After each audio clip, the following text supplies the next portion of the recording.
நண்பர்களே, உங்கள் அன்பு ஜோதிடர் சிவ ஜோதிராமன். இன்றைக்கி பார்க்க போதுங்க, இப்போ போன வீடியோவில் போட்ட மாதிரி தான் அதே நமசிவாயா. அதுக்கும் பஞ்சபட்சிக்கு சம்மந்தம் இருக்குது. பஞ்சபட்சின்னா உங்களுக்கு தெரியும், வள்ளூர், ஆந்தை, காகம், கோழி, மயில். இதிலே ரெண்டாக பிரிப்பாங்க. அதாவது வளர்ப்பிறைக்கு ஒரு பட்சியும் தேய்ப்பிறைக்கு ஒரு பட்சியும் பிரிப்பாங்க.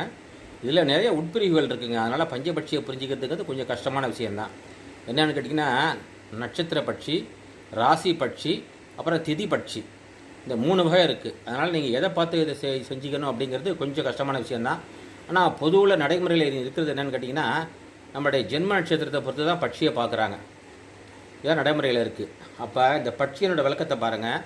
முதல்ல நவகிரகத்தை எடுத்துக்குவோம். நவகிரகம் பஞ்சபூதத்துக்கு கட்டுப்பட்டது. நவகிரகங்கள் பஞ்சபூதத்துக்கு கட்டுப்பட்டது. அந்த பஞ்சபூதங்கள் தான் பஞ்சபட்சியாக இருக்குது. அந்த பஞ்சபட்சி தான் சிவனுடைய 5 முகமாக இருக்குது. 5 முகம்னா நமசிவாயாங்கிற 5 முகம். அந்த 5 முகத்தில் இந்த நாங்கிற முகம் வள்ளுவரை சேரும், மாங்கிற முகம் ஆந்தையை சேரும், சீங்கிற முகம் காகத்தை சேரும், வாங்கிற எழுத்து கோழியை சேரும், யாங்கிற எழுத்து மயிலை சேரும். அப்புறம் அதே மாதிரி நாங்கிற எழுத்து சரஸ்வதி பிரம்மாவை சேரும், மாங்கிற எழுத்து லட்சுமி விஷ்ணுவை சேரும், சீங்கிற எழுத்து பார்வதி ருத்ரனை குறிக்கும். அப்புறம் வாங்கிற எழுத்து மகேஸ்வரி மகேஸ்வரனை குறிக்கும். அப்புறம் யாங்கிற எழுத்து மனோன்மணி சதாசிவத்தை குறிக்கும். அதே மாதிரி பார்த்திங்கன்னா, இந்த பஞ்சபட்சி இன்னும் நிறைய உபப்பிரிவுகள் நிறைய இருக்குது. அதில் பார்த்திங்கன்னா, நம்ம இதில் ரொம்ப ரொம்ப முக்கியமாக கவனிக்கப்பட்டது என்னென்னு கேட்டிங்கன்னா, இந்த பஞ்சபட்சியில்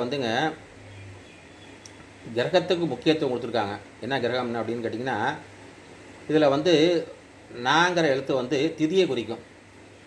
நம்ம திதினா என்ன, திதியில் பிறந்திருக்கோன்னு சொல்கிறோம்ல. முக்கியமாக திதியை நம்ம எதுக்கு பயன்படுத்துகிறோம்னா, இறந்து போனவங்களுடைய திதி செய்கிறதுக்காக அந்த திதியை பயன்படுத்துகிறாங்க. மற்றபடி ஜாஸ்தி யாரும் திதியை பயன்படுத்துறதில்ல. அப்போது நாங்கிற எழுத்து திதியையும், மாங்கிற எழுத்து வாரத்தையும், சீங்கிற எழுத்து நட்சத்திரத்தையும், வாங்கிற எழுத்து யோகத்தையும், யாங்கிற எழுத்து கர்ணத்தையும் குறிக்கும். அப்போது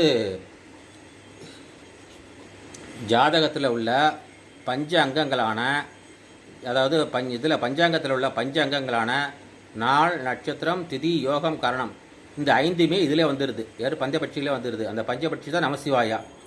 மொத்தம் நமசிவாயா நீங்கள் ஜபிக்கும்போது உங்களுக்கு ஜாதகத்தில் அனைத்து குறைபாடுகளும் நீங்கும் என்பதற்கு இதுவே சான்று. இப்படிக்கு ஸ்ரீ திருச்செந்தூர் முருகன் ஜோதிட நிலையம், ஸ்ரீ பத்ரன் அகோர மந்திராலயம். நன்றி, வணக்கம்.